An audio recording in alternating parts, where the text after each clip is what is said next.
সেজন্যই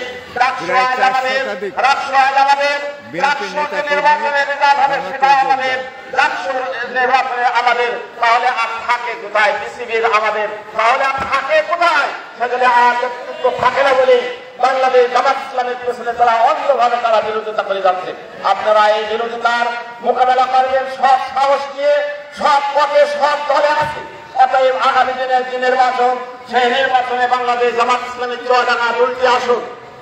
এই 2টি আসনে আমাদের 2 জন যোগ্য প্রার্থীকে আমরা দিয়েছি। জামাতে ইসলামে ভোট দিয়ে চুয়াডাঙ্গা 2 আসন থেকে যেন আমরা সংসদে 2 জন এমপিকে যেন আমরা দিতে পারি এবং এই এমপিকে দিয়ে সেই দিন আজকে যেমন ফুলের মালা নিয়ে আমরা একটা অনুষ্ঠান করলাম, সেই দিন যেন আমরা সবাই একসাথে বিদায়